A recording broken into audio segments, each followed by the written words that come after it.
do lidhem pak me kolegun Eni Ferrati, sepse mbledhja datës 16 prill e Këshillit Lart Prokurorisë është shoqëruar me tensione dhe përplasje të forta mes antarit Sokol Stojani dhe kryetares Mirela Bogdani. Besoj ta kemi dhe audion për shumë pak. Nuk e di, kemi audion e gjim, konfirmoni? Do kemi për shumë pak. Okej. Eni, të përshëndes. Atëherë gjithë kemi dëgjuar të audion, tani më trego pak. Ishte surreale, nuk e di, ajo mënyra se si bërtiste zoti Stojani, që figurë e njohur për qetësinë e tij të paktën në publik, se nuk e di pasaj në këtë mbledhje private, por ishte përtej çdo gjëje, përtej çdo perceptimi që mund të kesh për figurën e zotit Stojani dhe kryetares Bogdani. Çfarë ndodhi?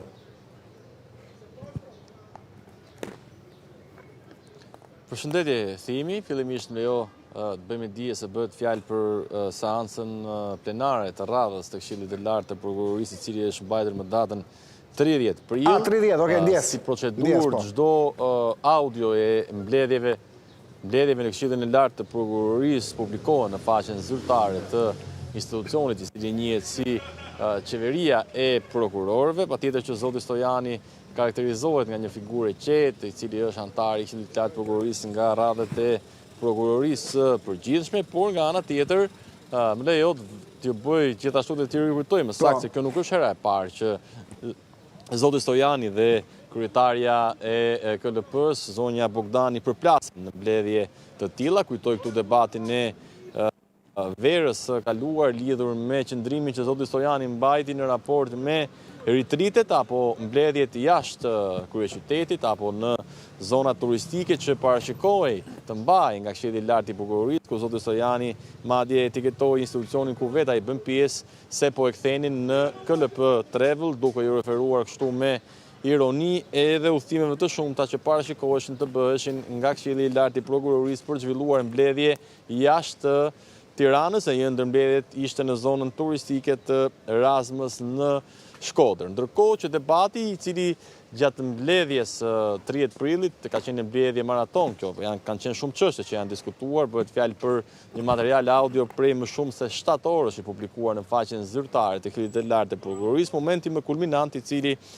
edhe tashmë është bërë viral gjatë ditës djesme dhe sotme, ka të bëjë pikërisht në pikën e rendit të ditës ku bëhet fjalë për hapjen e vendeve vakante në Këshillin e Lartë të Prokurorisë. Bëhet fjalë për 2 vende vakante që Këshilli i Lartë i Prokurorisë duhet të shpallë dhe të vënë në dijeni ku vendin, sipas paktën diskutimeve që janë kryer gjatë mbledhjes së 30 prill të shmarrë një herë vendim, ndërkohë që ajo çfarë ka irrituar me sa duken zotin Stojani ka qenë pikërisht tentativa e zonjës Bogdani për të rikthyer për rishqyrtim dhe hapje debati të këtij momenti lidhur me këtë vendimarrje. Zoti Stojani ka qenë i qëndrimit që për diçka për cilën është marrë vendim nuk mund të rihapet diskutimin, ndërkohë që zonja Bogdani nga ana tjetër ka kërkuar që të kemi një rishqyrtim të këtij akti. Ndërkohë që siç thash, ka patur edhe momente tjera ku ka patur debate, po themi, mes antarëve të Këshillit të Lartë të Prokurorisë për qëndrime apo pikpamje të ndryshme, por patjetër që ky ka qenë një moment kulminant.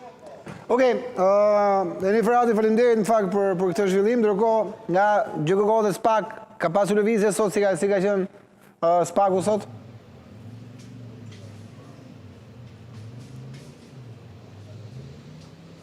Janë zhvilluar disa procese gjyqësore, ndërto ditën e sotme u zhvillua edhe procesi ndaj ish kreut të Komisionit Prokurimeve Publike, Jonaid Myzyra, për cilin SPAK ka kërkuar pushimin e hetimeve, ndërkohë që gjyqtari i caktuar me short i kësaj çështje, Paulin Cera, i cili ka shërtuar kërkesën e depozituar nga prokurori i SPAK Elvin Goga, i cili gjatë kësaj seance ditës sotme konfirmoi se fakti qëndron, por nga ana tjetër nuk përbën vepër penale sipas prokurorit të SPAK, ndaj ai pasi ka kryer të gjitha ezaurimet e të gjitha hetimeve për çështjet në fjalë lidhur me akuzën e shkeljes barazi tendera, ka kërkuar pushimin e çështjes, por gjyqtari Paulin Cera ka marrë kohë dhe do ta shpallë vendimin në datën 25 maj nëse do të pushohet ndjekja penale dhe çështja dosja në ngarkim të Jonaid Myzyren, apo ndoshta do të kemi një kthim të akteve për plotësim të hetimeve në prokurorinë e posaçme, por mbetet për tu parë, ndërkohë që aktualisht në këto momente po zhvillohet edhe procesi gjyqësor në ngarkim të bandës Laert Haxhiut, grupi të strukturuar kriminal, i cili nga dëshmia e Artan Tafanit, bashkëpunëtorit të drejtësisë, rezulton përgjegjës për disa vepra të rënda penale. Aktualisht ka dëshmuar ditën e sotme babai i këngëtarit Ergelis Rajku, i njohur ndryshe me emrin e artit si Noizi. Bashkimi Rajku është paraqitur në cilësinë e dëshmitarit dhe viktimës së veprës penale lidhur me episodin e shpërthimit të tritolit në dyqanin në pronësi të tij dhe djalit e tij, pra Ergelis Rajku, i njohur si Noizi, ku Zoti Bashkim Rajku është shprehur se në Durrës kemi patur një dyqan rrobash në lagjen 13, ai është shprehur lidhur me investimin, ndërkohë që më pas ai është ndalur edhe tek shpërthimi me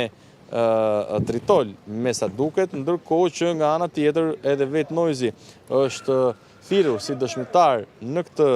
proces. Personat që kemi marrë vesh në media, shprehur Bashkim Rajku, nuk kemi lidhje me ta. Kleviol Ahmetin, e këtu i referohet këngëtari tjetër të njohur si Klevio, me cilin fakt në vitin 2022 Noizi, djali i tij pati edhe një konflikt fizik, e kemi dëgjuar, dim që merret me muzikë, shprehur Bashkim Rajku, ka patur xhelozi pune me djalin tim, nuk di gjë më shumë, ky është nga Lushnja, më duket, pasi ndodhi ngjarja, nuk kam patur dyshime sepse nuk kisha hasmëri me njëri që të më vinte tritolin në dyqanin e rrobave. Pikërisht kjo ngjarje e ndodhur në verën e vitit 2022, me njëherë pasi Noizi u konfliktua me këngëtarin Klevio. Okej, Enifer Ati, shumë faleminderit për gjithë ata që solle. Ndërkohë ndjekim pak regjia, ju lutem,